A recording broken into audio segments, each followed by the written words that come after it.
여러분 안녕하십니까? 오늘 저희 전문가 패널 시간에는요, 최근 문제가 되고 있는 실리콘밸리뱅크 사태, 이것이 과연 부동산으로 불똥이 튀는 것 아니냐, 많은 분들이 지금 염려하고 계신데요. 그래서 스튜디오에 모셨습니다. 부동산, 특히 커머셜 부동산의 전문가 중에 전문가 안드라스 윤 대표님 모셨습니다. 안녕하십니까? 네, 안녕하세요. 네, 저희가 사태가 터지자마자 사실은 모시고 싶었는데 시간이 여의치 못해서 오늘 모셨습니다.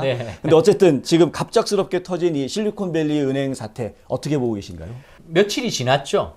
며칠이 지난 상태에서 이미 많은 미디어를 통하여서 접했을 겁니다. 실리콘밸리가 어떤 은행이고, 뭐 소위 말하는 은행 중에서 한 5천 개 정도의 지점 가운데 16위 정도를 하고 있고, 뭐 자산이 SSC 한 210 빌리언? 네. 뭐 한국 돈으로 한 얼마 정도? 2,100억 달러니까 한 뭐 270조. 270조 아니면 27조? 27조가 되나요? 270조입니다. 270조. 그래요. 죄송합니다. 제가 조에 대한 개념이 좀 그래서 엄청난 자산이네요. 예, 엄청난 자산인 걸로 알고 있는데 사실상 실리콘밸리 이번을 통하여서 우리가 좀 접하게 됐죠. 뭐 이것은 뭐 스타트업 컴퍼니들에게 융자를 주는 이런 좀 전문적인 은행이다. 자, 그런데 많은 얘기를 이미 들으셨을 거예요. 이것이 어떻게 일어났고, 이것을 앞으로 어떻게 봐야 되나. 제가 뭐 길게 얘기하지 아니하고 오늘은 그냥 결론만 말씀드리겠습니다. 뭐 저의 전문적인 저의 어떤 견해니까. 자, 이런 부분에서 결론은 두 가지밖에 있을 수가 없죠. 자, 하나는 이것이 이제 문제점의 시작점이다. 이제 줄 파산이 일어날 것이다.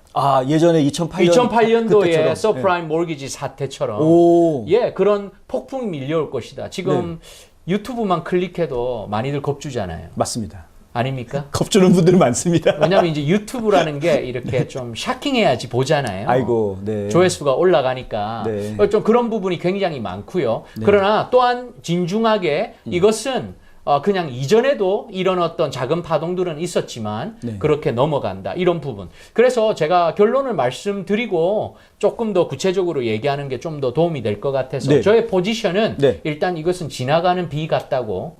지나가는 비? 예. 그러면 이제 금방 해결될 거다라고 생각하시는 거예요? 네, 이미 정부에서 개입했잖아요. 이미 개입했죠. 이미 정부에서 개런티를 했고요. 뭐 이런 부분에 대해서 불안할 필요도 없고 사실상 어젠가요? 주가도 은행들이 엄청 회복을 했다고. 다시 올라갔습니다. 그렇게 됐는데 이게 이유가 있겠죠. 왜 이런 이유들이 생긴지. 우리는 그것을 봐야 되는데 지금 너무 자, 금융 쪽으로만 가면 딱 생각이 꽂히는 게 우리가 한 5년 전에 겪었던 그 금융 위기를 바로 생각하는 거죠. 그때 아픔이 너무나 컸기 때문에. 너무 컸죠. 황당했죠. 그런데 지금 이 시점에서 이런 일이 터졌잖아요. 맞습니다. 그러니까 딱 한 가지만 많은 분들이 보게 되는 겁니다. 급격한 이자율 상승. 사실 이자율 상승 때문에 이 문제가 발생했다라고 보는 분들도 있으나 그렇지 않다라고 이야기하는 분들도 또 있어요. 그렇지만 중요한 것은 모두가 그렇게 생각하고 있죠. 중요한 것은 제가 말씀드립니다만은 우리가 무엇을 어떻게 생각하고 우리가 옳다고 생각하는 것보다 다수가 어떻게 생각하느냐. 저는 이제 부동산 투자 전문가로서 이것을 생각할 수밖에 없는 게 자, 정답이 이것이다 아니다라고 말할 수가 없는 게 어찌됐든 투자 심리에 의해서 그렇네요. 제가 사람을 상대하지 않습니까? 그러면 그 사람들이 의사를 결정하고 투자를 하는 부분인데 그 사람들이 바라보는 시작은 그러니까 소위 말하는 제 클라이언트들이 바라보는 시각은 급격한 이자율 상승에 대한 부작용이죠. 그렇네요. 사실 사람들의 행동은 심리 상태에 의해서 결정되는 거니까. 어차피 그렇게 해서 몰려가지 않습니까? 자, 실리콘밸리 은행 왜 일어났습니까? 자, 돈을 빼가기 시작합니다. 불안하죠. 그리고 소문이 들립니다. 왜냐하면 이제 우리가 뭐 여기서 동네 이야기하고 있는 가운데 일어나는 것이 아니라 그래도 나름대로 뭐 로블록스나 이런 어떤 굉장히 큰 기업들 아닙니까? 이 기업들 간에 인포메이션이 얼마나 많겠습니까? 빠르다는 거죠. 우리보다 훨씬 빠르기 때문에 자, 이런 조금이라도 낌새가 보이면 바로 액션이 들어가죠. 그러니까 돈을 빼가죠. 자, 이게 재밌습니다. 그러니까 너도 나도 빼가니까 나도 빼야죠. 자, 그런 일이 바로 벌어진 겁니다. 캐시가 있어야지 인출이 됐을 때 지급이 가능하지 않습니까? 맞습니다. 자, 그런데 인출이 되는데 내가 캐시가 없으면 그게 바로 파산인 거예요. 한마디로. 아, 네, 그렇죠. 예, 브로큰 상태가 일어나는 거 아닙니까? 네. 브레이크 이븐을 넘어섰을 때. 네. 자, 그런데 이전 같은 경우에는 제가 한번 가만히 생각을 해보니까 예전 같으면 어떻게 했을까요? 돈을 뽑으러 사람들이 많이 와야겠죠? 네. 비즈니스 상담 받으러 내가 이렇게 인출을 하고 어마어마한 돈을 뽑는데 은행에 갈 거 아닙니까? 지점에? 네. 자, 그러면 지점에서 저렇게 줄이 서 있어요. 이 사람들이 다 돈 뽑으러 온 사람이에요. 그럼 뭐라고 합니까? I'm so sorry. Our system is down. 기다려고 네, 하죠. just wait 하라고. 네, 네. 그러면서 방법을 찾거나 알아보겠죠. 맞습니다. 근데 이제는 그럴 시간이 없죠. 클릭 한번 하면 바로 빠져버리는.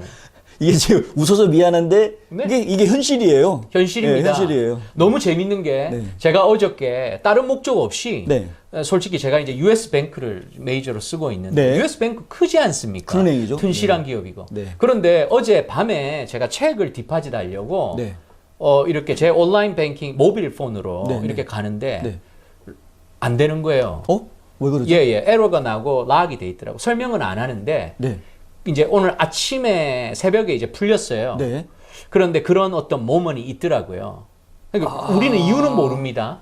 네. 예, 많은 예. 생각을 하게 만들어요. 많은 생각을 하게 네. 만들죠. 네. 그러니까 지금 많은 은행들에서 이제 그런 일이 일어났기 때문에 아마 대처하는 방법이 각각에 틀릴 거라고 생각을 합니다. 네. 자, 그런데 우리가 은행, 지금 실리콘밸리 은행, 소위 말하는 16위, 210 빌리언 달러스의 자산, 이것만 보고 있는데 냉정하게 따져서 은행들도 투자하지 않습니까? 하죠.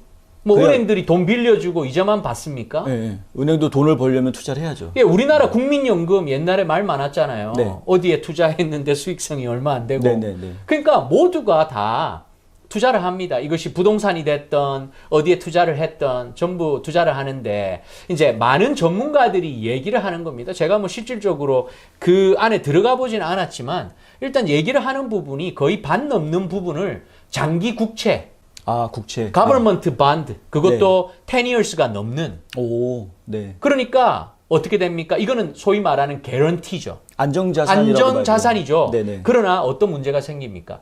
그 전에 뽑을 때는 이게 돈이 안 되는 거예요. 만기일이 되어야지. 그렇죠. 원금 플러스 이자가 들어오는 거 아닙니까? 그렇죠. 자, 그런데 왜 사람들이 급격한 이자율 상승에 대해서 얘기를 하냐면, 자, 이전에 인트레스트 레이트가 낮았을 때는 거기에 따른, 자, 국채를 발행하는 목적이 뭐죠? 제가 누차 얘기했지만, 이 시중에 있는 이런 통화를 줄이기 위해서 하는 게 목적이잖아요. 네. 그러니까 이자율을 좋게 주는 거죠. 국채가 안전하고 이자율 좋으니까 너도 나도 해라 이건데. 돈을 빨아들이기 위해서. 네, 흡수하기 위해서. 자, 그래서 그 정도 이자율을 했는데, 자, 네. 지금 한 1년이나 시간이 지났는데 네. 이자율이 거의 2배 이상 뛰었잖아요. 국채가 그렇게 올랐나요? 자, 그러면 네. 자동적으로 지금 말씀한 국채가 그만큼 올랐어요. 네. 근데 이게 무슨 상관이에요? 10년 만기일 되면 되는데. 자, 문제는 뭐냐? 어떤 상황이 벌어졌냐면요.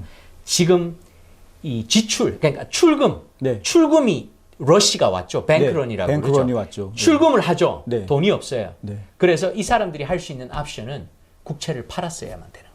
국채를 판다고요? 국채를 파는데 기본 원금이 있잖아요. 네. 그러니까 예를 들어서 내가 이것을 예를 듭니다. 1조에 샀다. 네. 자, 그런데 그거를 1조에 팔아야지. 그러니까 이거를 10년을 채우면요. 10년이든 20년을 채우면 네. 1조 플러스 얼마가 찍히겠죠. 자, 그런데 급해요. 지금 돈이 없어요. 국채가 자기 네. 에셋의 반이 넘어요. 어음깡을 했다는 얘기예요. 그러니까 지금? 예, 국채를 팔아야 되는 상황인데 네, 네. 자, 그 상황에서 이걸 빨빨 팔아서 정리를 해야 돈을 줄 거 아닙니까? 내 네. 클라이언트들에게. 네, 네. 그러니까 금매를 했던 거예요. 그럼 자, 헐값에 금매했겠네요, 당연히. 자, 금매를 네. 하는데 자, 제가 국채를 가지고 있어요. 네. 제가 기자님에게 가서 네. 이 국채 사세요. 기자님은 콧방귀 끼는 거죠. 내가 네 거를 왜 사? 네. 지금 정부에서 네. 더 높은 이자율로 주는데. 그렇죠. 그러니까 굳이 내 거를 살 이유가 없는가. 그렇네요. 옛날에 이자가 반값도 낮았으니까. 안 되는 이자의 이유를 가지고 있는 국채를 살 이유가 없는 거죠. 그렇네요. 이 컨셉이 조금 어려워졌죠. 그런데 네. 제가 좀 쉽게 설명을 하고 네, 있죠. 네. 바로 이런 부분입니다. 깡도 할 수도 없겠네요. 그러니까 이 국채라는 것도 네. 투자 아닙니까? 네. 그러면 투자에 대한 그 밸류가 있겠죠. 네. 그런데 내가 급하면 밸류고 뭐고 싸게 넘겨야 되지 않습니까? 네, 네, 네. 자, 똑같은 얘기입니다. 그래서 결론적으로 어떤 결론이 났었냐? 21 빌리언을 이번에 급매를 했답니다. 네. 21 빌리언. 거의 자산의 10분의 1을 급매를 해버린 거예요. 예. 그런데 거기서 2 빌리언을 잃었답니다. 2 빌리언이 싸게 팔았죠. 네. 내가 볼 때 이것도 땡큐라고 해야 돼요. 이런 상황 가운데. 네. 더 잃을 수도 있는 거예요. 오. 자, 이런 상황이 흘러왔죠. 그 실리콘밸리는 이렇게 해서 무너지게 됐는데, 자, 우리가 지금 실리콘밸리 얘기가 터졌을 때 이미 시그너처 뱅크 얘기가 나온 거 아시죠? 그렇죠. 네. 그죠? 연결돼 있으니까. 네, 네. 그래서 나왔는데 사람들이 실리콘이 터지고 시그너처가 터지면서 오, 이제는 시작됐다. 막 이런 말씀을 하시는데 자, 시그너처도 똑같은 상황입니다. 재밌는 게 시그너처도 거의 한 실리콘밸리의 반의 에셋이 있는 큰 은행이었죠. 네네. 한 120 빌리언 정도? 네네. 근데 이 참 재밌는 게 여기는 어디에다 투자를 했냐? 네. 가상화폐에다가 엄청 투자를 했답니다. 맞습니다. 그래서 가상화폐에다 투자를 하고 그리고 부동산에다가 그렇게 투자를 했답니다. 아, 네. 자, 그러면 얘기하시는 분, 부동산 하는 입장에서 부동산 하면 이제 부동산에 구멍이 나는 시작이 아니냐. 네, 네. 자, 지금 드리는 말씀은 뭐냐? 금매의 상황을 말씀드리는 겁니다. 그러니까 completely different story입니다. 네. 자, 왜냐? 부동산을 금매를 할 이유가 없죠. 근데 지금 같은 경우에는 클라이언트들이 돈을 요구하기 때문에 부동산이라도 처분을 해야 되는 상황이 온 거죠. 아, 담보대출인데도 은행이 직접 나서서 어떻게 할 수가 있나요? 그러니까 중요한 거는 뭐냐면, 네. 근데 감사하게도 메이저 은행들이 이런 문제점이 없대요. 네. 이 캐시 보유율이 뭐 안정권이래요. 안정적인. 그런데 시그너처 뱅크 같은 경우에는 이제 그것이 매우 낮았던 거예요. 네. 그것이 어디로 쏠려 있었나? 부동산에 투자를 했고, 이제 가상화폐에 투자를 했다는 겁니다. 네. 그러니까 한마디로 뭐냐? 인프라스트럭처인 거죠. 본인들의 네. 투자 어떤 실패라고 저는 그렇게 보아집니다. 네. 그러니까 사실 시그너처 같은 경우에는 사태가 위험하다라는 얘기가 딱 나왔을 때 바로 정부에서 조치를 취해서 그렇죠. 폐쇄 조치를 했잖아요. 네, 네, 네. 그리고 지금 실리콘밸리 같은 경우에는 대량 인출, 그러니까 뱅크런 문제가 생기고 나서 심각하다라고 판단이 되니까 조금 뒤늦게 정부가 좀 개입을 한 상황이고요. 그리고 저기 혹시 기억나시는지 모르겠지만 제 기억이 확실한지 모르겠는데 일단 250,000까지 개런티 해주겠다고 네. 처음에는 하지 않았나요? FDIC에서 해주는 그렇게 거였어요. 했는데 그래가지고 이제 풀 어마운트를 개런티 해주겠다고 나중에 정부에서 발표를. 다시 얘기를 한 거죠. 네네. 네. 그러니까 FDIC가 연방예금공사에서 해주는 거에 어차피 당연히 해줘야 되는 거니까 그런데 네. 그 액수가 넘어가는 것도 보장해주겠다. 이건 이제 정부에서 발표를 한 내용이 그거 가지고 또 공화당에서는 이제 그 구제금융에 대해서 지금 말이 많기는 합니다만. 예. 네. 근데 저희가 얘기 하나 더 해드리고 싶은 거는 그 전에 네. 실버게이트라는 은행이 있었어요. 실버게이트 은행이 영향을 받아서 파산을 하게 되는데 그게 가상화폐 때문이었거든요. 예. 그리고 나서 실리콘밸리가 이렇게 되고 그리고 바로 이어서 시그너처도 이렇게 됐는데 세 은행의 공통점이 전부 다 가상화폐 자산을 가지고 있었다라는 부분이었는데 가상화폐가 가치가 워낙 추락했기 때문에 저는 이렇게 간단하게 보시면 될 것 같아요. 네, 네. 많은 분들이 부동산을 소유하고 있지 않습니까? 네, 자, 잘 투자하면 그만큼 많이 벌 것이고 그렇죠, 잘못 투자하면 실패하는 거예요. 그렇죠. 저는 은행도 똑같다고 생각합니다. 은행도 어찌됐든 인베스트먼트 비즈니스 아닙니까? 자, 그렇기 때문에 이런 케이스 같은 경우는 본인들의 인베스트먼트 페일리어라고 저는 그렇게 생각을 합니다. 이것을 네. 저는 절대 2008에 있었던 하우싱 버블과 비교를 하면 안 된다고 생각합니다. 그때 네. 어떤 일이 일어났습니까? 그때 아마 이자율 생각하시는지는 모르겠지만 그 당시 한 뭐 8%? 맞습니다. 이자율 갑자기 올라가지고 네. 그 전에 좀 더 싸게 받았던 사람들이 리파이낸싱을 못했죠. 그렇죠. 그리고 리파이낸싱을 하다 보니까 이건 무슨 감당이 안 되는 말도 안 거죠. 되는 예, 이제 그래서 이제 집들이 폴클로저 되기 시작했던 거죠. 네, 폴클로저 되니까 소위 말하는 돈을 빌려줬던 은행들은 어쩔 수 없이 망합니다. 그 당시 참 재밌는 결과가 이게 벌써 15년 전 아닙니까? 맞습니다. 15년이면 돈의 가치가 어마어마한데 네. 그때 리만 브라더스 그 당시 사위였어요. 사위였는데 그 당시 에셋이 $639 billion. 와 거의 뭐 6,400억 달러 정도 되는. 그러니까 그 정도면 지금 실리콘밸리 한 3배? 한 3배 가까이. 근데 되는 이제 이게 15년 전 아닙니까? 그럼 한 뭐 6배 봐야 되나요? 뭐 한 그거보다 더 크게 볼 수도 있죠. 그렇습니까? 네. 그 정도로 봐야 되니까 자, 어떤 일이 있었냐. 참 안타깝죠. 우리가 다 이런 어려움을 겪었지 않습니까? 그런데 그 사태를 통해서 미국의 많은 어떤 금융 인프라스트럭처가 바뀌었어요. 솔직히 많은 분들이 억울하다고 그러시잖아요. 네. 옛날에는 세금 보고도 안 보더만 지금은 세금 보고 본다고. 그거부터 틀린 거죠. 옛날에는 크레딧 뭐 알아서 뭐 론 오피서가 알아서 뽑는다고 하고 갖고 가서 뭐 네. 아무렇지도 않은데 이제는 내 크레딧이 안 된다고. 대출받기 뭐 참 어려워졌죠. 네. 그런 부분인 거죠. 네. 사실 그 당시에 그 오바마 행정부에서 그 일 터지고 나서 2010년도에 도드 프랭크 법이라는 게 만들어지면서 이제 이 금융 시스템을 좀 안전하게 할 수 있게끔 시스템이 갖춰지기는 했습니다. 그 이후로는 그래서 은행들이 별 문제 없이 잘 해왔었는데 갑자기 또 이런 일이 터지게 돼. 맞습니다. 네. 맞습니다. 지금 지적하신 게 아주 명쾌한 것 같습니다. 이거 뭐냐면은 뭐 금융 시스템의 붕괴라기보다는 그냥 은행을 운영했던 관리자들의 네. 실수다. 이거는 실책이다. 이렇게 이야기하는 것이 오히려 맞을 것 같다. 분명한 차이점 저희가 알겠는데요. 그렇다면 앞으로 이것이 부동산 시장에 어떤 영향을 줄 수 있을 것 같다. 솔직히 자 지나가는 비라고 했죠. 네. 그러면 결론은 당연하게 문제 없습니다라고 해야 되는데 네. 현실이 그렇지가 않다는 거죠. 자 중요한 것은 실제 온도와 체감 온도는 틀리다는 거. 제가 이전에 한번 제가 부산 사람인데, 네네. 그죠. 바람이 많이 불어서 네. 겨울에 이곳은 무슨 그러니까요. 서울보다도 더 추웠다. 제가 이런 얘기를 했던 적이 있을 겁니다. 맞습니다. 자, 만일에 이렇게 간단하게 설명을 드릴게요. 우리가 기자님이랑 저랑 그럴 일은 없지만 네. 만일에 정말 어떤 argue가 돼가지고 치고받고 싸웠다고 쳐요. 네. 치고받고 싸웠는데 네.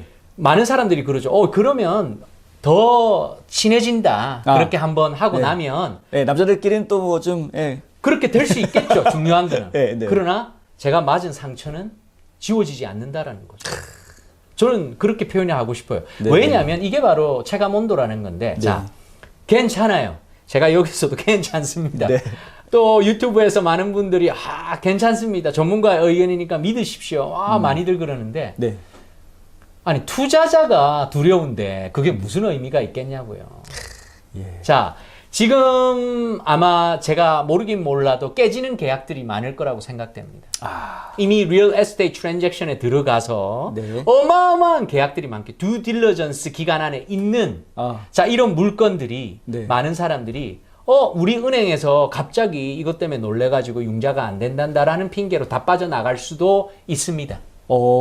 예. 왜냐면 론 오브젝션 데드라인이 다가오잖아요. 그때 네. 융자 안 된다라고 해서 네, 네. 그것으로 발을 빼는 케이스가 분명히 저는 있지 않을까. 은행에서는 융자해 주겠다고 하는데도 불구하고 많은 케이스가. 왜냐면 제가 왜 이런 일을 겪었냐면 저는 팬데믹을 정말 직통으로 맞은 사람입니다. 네. 왜냐하면 재밌는 게 그 당시 이제 2월이었어요. 2020년 2월. 네. 2020년 2월에 그때 호텔 계약이 이렇게 들어갔어요. 저는 이제 리스팅 브로커였죠. 네. 그래서 오퍼가 들어와서 네. 잘 진행이 되고 있어서 정말 이제 마무리 단계로 이어가는데 2월 달에 아마 우리 미국에 네. 그 한국에서부터 코로나 막 이런 얘기가 솔솔솔 들어왔거든요. 맞습니다. 소문이 돌았습니다. 맞습니다. 그러니까 저한테 그분들이 그거를 얘기를 했어요. 이거 괜찮을까요? 네. 괜찮아요. 아니 뭐 그거는 그냥 거길 뿐입니다라고 저는 괜찮다고 얘기를 했습니다. 뭐 네. 제가 그때는 괜찮다고 얘기를 했는데 이분이 서서히 이 소문이 이제 현실화가 되어지는 거예요. 미국에서도 뭐 마스크 얘기 나오고 이러다 보니까 네. 계약을 깨게 해달라고 그러더라고요. 특히 호텔이었으니까 더 그래. 정말 그랬죠. 그런데 솔직히 말씀드리면 그때 계약 깨길 잘했죠. 그렇죠, 그렇죠. 왜냐면 따지고 보면 그때 작살 났으니까. 이제 웃을 얘기가 아닌데. 2020년도에 작살 났으니까. 네. 그런데 참나. 웃긴 게 뭔지 아세요? 네. 자, 2020년에 만일에 작살이 났다고 쳐요. 네. 그걸 가지고 있는 분들 지금 또 대박 났습니다. 그 돈으로 못 삽니다. 그렇죠. 부동산 가격이 엄청나게 올랐죠, 지금은. 특히나 호텔들 회복했어요. 네. 자, 그래서 2020년 초와 비교하면 그만큼 한 1.5배 뭐 이런 식으로 좀 더 이렇게 올랐는데 자, 그 누구도 you never know. 모른다라는 거죠. 한 가지는 뭐냐면 저는 한 가지 말씀드리면 우리가 얘기를 들어서 움직이는 이런 얇은 귀보다는 이제는 냉정하게 바라봐야 될 것 같아요. 네. 왜냐? 감사한 게 저는 코로나 때문에 재밌는 컨셉이 생겨났습니다. Essential Business. 오, 그렇죠. 그죠? 네. 그로서리 스토어들 대박 났죠. 대박 그래서 났죠. 리테일 몰을 제가 이제 그 빌딩들을 많이 해요. 리테일 몰이나 네. 이런 것들을 할 때 고 프랜차이즈 테넌트 퀄리티를 더 중심적으로 보게 됐거든요. 네. 자, 이것은 한마디로 블랙 프루프 테넌트입니다. 전혀 문제가 될 것이 없습니다. 방탄 테넌트. 그렇죠. 방탄 테넌트입니다. 예. 뭐 어디 가겠습니까? 그죠? 왜냐하면 먹고는 살아야죠. 네. 그걸 움직여야 되니까. 자, 이런 부분들 그렇게 생각하시면 될 것 같고, 앞으로 이제 우리가 Feds에 대한 어떤 투자 심리를 얘기를 하는데 네. 분명히 우리가 저번 시간에 얘기하기를 연준에서 이제 Feds의 목표는 2%까지 인플레이션이 떨어질 때까지 계속 인터레스트 레이스를 올릴 그렇죠. 것이다라고 얘기를 했었죠. 그렇죠. 자, 그러려면 지금 2월 달에 6%의 annual inflation rate이 나왔죠. 네. 자, 그러면 앞으로 이자가 원래는 더 올라가야 돼요. 그렇죠. 근데 이제 서서히 눈치를 보겠죠. 아무래도 이번 사태 때문에 올리기가 조금 좀 어찌됐든 애매한 상황이 지금 되어버렸어요. 네. 니네 때문에 그렇게 됐다라고 그러니까, 지금 블레임을 네. 받고 있는 상황에서 뭐 물론 본인들은 아닌 이유를 많이 대겠죠. 네. 그래서 제가 볼 때는 이 모든 일 처리를 할 때 정당성. 우리도 옛날에 이제 삼국지 제가 이런 걸 좋아하는데 네. 그래서 삼국지로 이제 전쟁을 선포할 때 보면 네. 이것이 민심을 얻고 타당해야 되는 이유가 있잖아요. 아, 명분이 있어요. 명분, 진짜 그렇죠. 좋은 말. 네. 명분이 있어요. 제가 볼 때는 페드에서도 명분을 찾을 거예요. 네. 그래서 이번에 안 올린다지만, 야, 우리는 이 방식과는 상관없어 하면서 0.25를 올릴 수도 있어요. 그렇죠. 그죠? 네. 우리는 전혀 문제가 없다. 봐라, 0.25 올려도 문제가 없어. 하지만 이 압박이라는 게 있지 않습니까? 네. 심리적인 압박. 무시 못하죠. 슬로우 다운 될 거라 확신합니다. 아, 확신이란 단어가 나왔군요. 네, 알겠습니다. 연준이 금리를 낮춘다 혹은 더 이상 올리지 않는다라고 하면은 부동산 시장에서는 또 결국에는 호재죠. 좋은 얘기네요. 지금 사실상 커머셜 리얼 에스테이트는 뭐 접어두고라도 지금 현재 신문 기사에 이제 쏟아지는 내용이 우리 한인 사회에 있는 네. 여기 이제 그 일보들이 쏟아지는 내용이 뭡니까? 네. 주택 시장 네, 주택 시장. 다시 활발하게 활발해진다. 그런 얘기가 나오잖아요, 벌써. 특별히 조지아주는 확실히 그렇습니다. 네. 예, 지금 뭐 집값이 어지간해서는 떨어지지 않으려고 하고요. 오히려 집값이 다시 올라가는 건가라는 느낌도 간혹은 드는 정도. 예, 지금 상황은 그렇고요. 하지만 또 지역에 따라서는 차이가 또 있을 수도 있겠죠. 지역에 따라서 이거 모두도 이렇게 꼼꼼히 살펴봐야죠. 여기 이렇다고 우르르 몰려가고 이제 더 이상 이런 식의 주먹구구식의 뭐 소위 말하는 제가 초창기 때 이렇게 호텔이나 이런 어떤 계약을 할 때에 많은 분들이 소자본으로 투자를 해서 비즈니스를 세워서 이제는 부동산 쪽으로 옮겨오면서 모텔 호텔을 하시던 경우를 많이 봤어요. 네. 근데 이제 그분들에게 자료 같은 거 줘도 별로 의미가 없는 거예요. 이분들은 필로 사왔기 때문에. 아, 내가 딱 생각할 때 좋으면 샀다고 저에게 그런 말씀들을 하세요. 네. 뭐 도사님들 찾아다니고. 네. 근데 뭐 잘된 케이스도 있고 망한 케이스도 있겠죠. 네. 자, 그러니까 그런 것들을 보지 마시고 냉정하게 분석해서 하시는 좀 전문가적인 어떤 그런 이제 패런으로 우리도 이제 좀 변해야 되지 않나 저는 그렇게 생각합니다. 네, 맞습니다. 이게 카더라 통신, 뭐 지라시 통신 이런 거 가지고 판단하시면 곤란하고요. 예, 전문가들한테 의뢰하셔서 제대로 된 정보들을 좀 접하시고 판단하시면 좋겠다. 아까 말씀하신 내용 중에 심리, 투자 심리라는 그 부분은 굉장히 와닿았는데요. 아무리 객관적으로 분석한 자료들이 있다고 하더라도 사람들의 심리가 움직이면 결국 사람들의 행동으로 연결이 되는 거고 시장이 변화될 수밖에 없는 상황이기 때문에 단순한 계산이라든가 숫자만 보고 판단하는 게 아니라 이러한 투자 심리까지도 함께 생각할 수 있는 진짜 전문가 중에 전문가들을 만나셔야 할 것 같다라는 말씀도 함께 드립니다. 역시 윤 대표님 제가 믿고 추천해드리는. 감사합니다. 네. 그러니까 저희가 모시는 거죠. 네. 스튜디오에. 네. 네, 오늘 아주 이야기 잘 들었습니다. 실리콘밸리 은행 때문에 많은 분들이 걱정하고 계시는데요. 너무 걱정하시지 마시라. 지나가는 비다라는 이야기 저희 해드렸고요. 그리고 이것이 부동산이라든가 연준의 금리 인상에 오히려 호재가 될 수도 있다라는 말씀까지 드렸습니다. 정확한 판단은 전문가와 직접 상담하셔야 된다는 말씀 마지막으로 한 번 더 드리고 오늘 방송 여기서 마치겠습니다. 좋은 도움말 주신 윤 대표님 정말 감사합니다. 네, 감사합니다.